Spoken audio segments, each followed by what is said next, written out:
Have you ever done a alphabet reading challenge? Today I'm going to talk about the past challenges I've done and a new one for this year. So if you need some ideas of which books to read for the alphabet reading challenge, continue watching. Hi, if you're new here, my name is Kate and welcome to my bookish corner of the internet where I talk all things books. And let's get into today's video. So like I said, I'm doing an alphabet reading challenge. And if you don't know what that is, it is a challenge where you read 26 books, all with different letters of the alphabet. So a book for A, a book for B, a book for C, and so on. And I really like this challenge because it kind of broadens my reading choices because I only have, I have to find a letter for X, which is a odd letter. And it's really opened me up to books I probably wouldn't have read if it wasn't for this challenge. So today I'm just gonna go through, because I've done this challenge I think 2 or 3 times before. I've never actually completed the challenge. I've always given up or I just kind of forget about it. So I'm hoping for 2025, since I read a lot more, that I'll be able to finish it this year. But I figured today might be a good time to go through the books I did have on my list, just in case you want to do the challenge as well and you need some book ideas. I'm going to start with going through the past challenges, and then I'll share my book that my challenge for 2025. So I thought I'd go through my past challenges. I did it in 2017 and I think 2018 and 2019, but I never actually completed a challenge. But I just figured I would list the books I had on my list because I know it's hard to come up with a book for each letter. And I usually read thrillers, but like I said, this challenge really does encourage you to branch out and read some books that you might not have read otherwise. So it just gives you some ideas if you're looking to fill your list. And then at the end, I will share my 2025 list of what I plan to read this year. For A, I had All the Light I Cannot See by Anthony Doerr and Apples Never Fall by Liane Moriarty. For B, I have Behind Closed Doors by B.A. Paris. I had also Blindsided by Karen Slaughter, which is the first of it ends up being the Will Trent novels, but they started off as the Grant County novels, I believe, but it ends up ending being the Will Trent novels, but it's the very first one. For C, I had Clockmaker's Daughter by Kate Morton and A Column of Fire by Ken Follett, which I really love. This is the third Kingsbridge novel. I have it right here. I love those books. And I don't even know if I would have read it without a challenge like this where it encourages you to read things you never would have read otherwise. For D, I had Distant Hours by Kate Morton. And that's all I had. Apparently I didn't finish D. For E, I had Eligible by Curtis Sittenfeld, and I believe that was a take on the Pride and Prejudice novel. I don't think I liked it as much, but it started with E, so I needed to find an E. I also had The Evening in the Morning by Ken Follett. For F, I had The Fault in Our Stars by John Green. The Forgotten Garden by Kate Morton. You can tell I love Kate Morton books. And A First Date by Sue Watson. I do remember that book. I would never have read that book if I didn't need an F book. And I really liked it. I rated it 4 stars. So you never know what books you're going to get with this challenge. For G, I had Gone for Good by Harlan Coben. The Guilty by David Baldacci. I've read a lot of David Baldacci books. I don't remember that one, but I needed a G one. And Final Girls by Riley Sager. And yes, I realize I cheated because girls is the second word, but you can decide how lenient or strict you want to be with this challenge, but I chose to have that for my G book. H, I had The Hypnotist Love Story by Liane Moriarty. For I had I Let You Go by Claire McIntosh. And it's funny because this is in 2017 I had this on there, but I didn't read that book until 2024.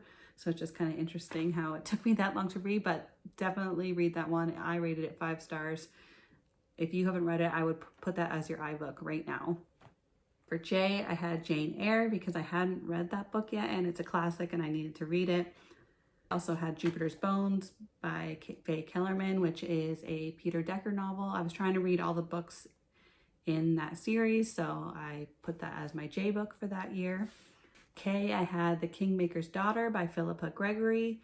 She has a lot of books about like Anne Boleyn times and King Henry VIII. I really like those type of books, but I don't know if you like historical fiction, but it was a great one for my K book.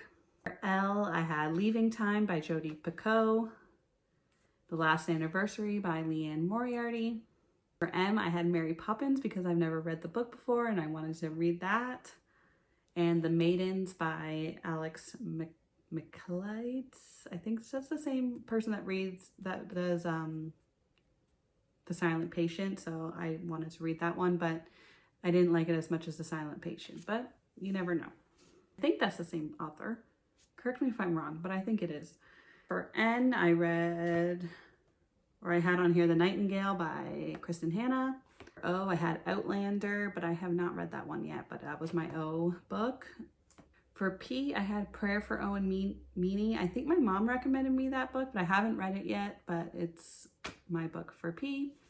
Q, I had The White Queen by Philippa Gregory. I always struggle with getting a Q and an X book. They're the hardest letters to get in my opinion.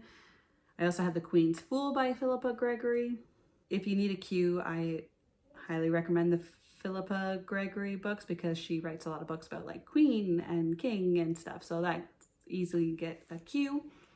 R, I had Rebecca by Daphne du Maurier, and that's another one. I had this on my 2017 challenge and I didn't read it till literally last month. I also had The Rose Code by Kate Quinn.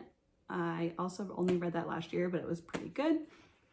S, I had Secret Keeper by Kate Morton. I loved that book, highly recommend. Also had Something in the Water by Catherine Steadman and The Sanatorium by Sarah Pierce. Those S books, that's an easy one to get. T, I had Truly Madly Guilty by Liane Moriarty. Thousand Splendid Suns. I don't think I read that book yet, but that's the second Kite Runner book, and I really like the Kite Runner, so I had that for my T book. The Tattooist of Auschwitz by Heather Morris. I also haven't read that one yet, but it's on my TBR. I mean to read it. U is a tricky one. I had Ugly Love by Colleen Hoover. I didn't really like that one, so I'm hoping to get some more U recommendations. But I do have one that I'm reading for my 2025 one I'll share soon. V, I had Vanishing Girls by Lauren Oliver. I kind of remember liking that book, but I don't remember what it was about. Also, Verity by Colleen Hoover, and I didn't really like that one, but I know a lot of people who did, but it's a good for V if you've never read it. For W, I had We Were Liars by E. Lockhart. X is a tricky one. I can never find one that just starts with X, but as long as it has X in the title, I think it counts. I actually had one, it was a book called XO by Jeffrey Deaver, and I rated it 4.5 stars. It was really good. If you were looking for an X book, I highly recommend that one. XO it's called, and I never would have read it if it wasn't for this challenge. Y, I had You've Been Warned by James Patterson. I rated it 2.5 stars. I don't think I liked it that much, but again, this was my old books and I needed a book for Y. And finally for Z, I usually use one with the word zero in it. I had Zero Day by David Baldacci and 0 Hour by Joseph Finder. I don't remember either of the books, but one I did read because of this challenge was called Zelda. I don't remember who it's by, but it's about F. Scott Fitzgerald's wife, Zelda, and I really like that one, and I'm glad I read it, and I never would have without this challenge. So those are my past challenges that I had, and if you're looking for a book with that starts with a certain letter, maybe that will help you. Let's get into the 2025 list. So here's my list for 2025, and hopefully it will help you come up with your own list. I would love to hear some recommendations for what you have if you've ever done a alphabet reading challenge, but let's start. So the first I have in here is Allegedly by Tiffany Jackson. For B, I have By Any Other Name by Jodi Picoult. For C, I have Cross My Heart by Megan Collins. For D, I have Daisy Jones and the Six by Taylor Jenkins Reid. I know this is a pretty old book, but I've been meaning to read it for a while, and why not do it for my D book? For E, I have Eleanor Oliphant is Completely Fine by Gail Honeyman. I recently added that to my TBR. I don't even remember where I got the recommendation, but it starts with E, so figured let's try it. For F, I have The Four Winds by Kristen Hanna. I had to put a Kristen Hanna book on here because I wanted to read them all. I like most of them. I don't love them as much as other people do, but I figured I need an F book. For G, I have Go as a River by Shelley Reed. For H, I have The Happy Ever After Playlist by Abby Jimenez, and that's the second book. I just finished the first one and I can't remember what it's called. But anyway, this is the second one. So I had to read the second one. You'll see on my reading wrap up for May what I thought of the first one. For I have If It Bleeds by Stephen King. Now this is a Holly Gibney novel, and if you've seen my novels or my videos before, you'll know I love the Holly Gibney character. For J, I have Just for the Summer by Abby Jimenez, and this is the third Part of Your World novel. I really like the second one, so I'm hoping I like the third just as much. For K, I have A Killing Cold by Kate Alice Marshall. I think that's the same author that writes What Lies in the Woods. It's just been on my TBR for a while, so why not add it to my K book? L, I have The Liar by Steve Kavanaugh. I am in love with Steve Kavanaugh books. I've been reading every single one. This is an Eddie Flynn novel. I believe it's the third one. I'm trying to read them all as fast as I can because I can't get enough. So that's my L book. For M, I have A Man Called Ove by Frederick Backman. For N, I have 19 Minutes by Jodi Picoult. I have a lot of Jodi Picoult books in these challenges. For O, I have 1 and 4 by Lucinda Berry, and that's mainly because I'm reading it right now and I wanted to check one off my list right away. For P, I have The Perfect Divorce by Geneva Rose. Now that's the second to The Perfect Marriage, and a lot of people are saying they liked it a lot better, so I'm hoping for the best because I didn't mind The Perfect Marriage, but I'm hoping for better, so I'm excited for that one. Q, I have Such Quiet Girls by Noelle Ely. Now I'm kind of cheating because the Q is the second word, but it's my challenge. I can make the rules. The R, I have The Reformatory by Genevieve Du. I'm sorry if I said her name wrong. For S, I have Strange Sally Diamond by Liz Nugent. For T, I have 20 Years Later by Charlie Donnelly. For U, I have Unsub by Meg Gardner. Currently reading that right now, so I got a head start. V, I have The Vanishing Half by Britt Bennett. For X, I have The Book of X by Sarah Rose Etter because I needed an X book and it's really hard to find an X book. For Y, I have You Deserve to Know by Aggie Bloom Thompson. And Z, I have 0 Days by Ruth Ware.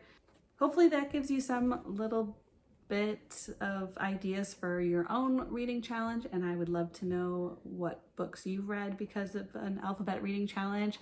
Let me know if you've ever done an alphabet reading challenge or if that sounds interesting to you.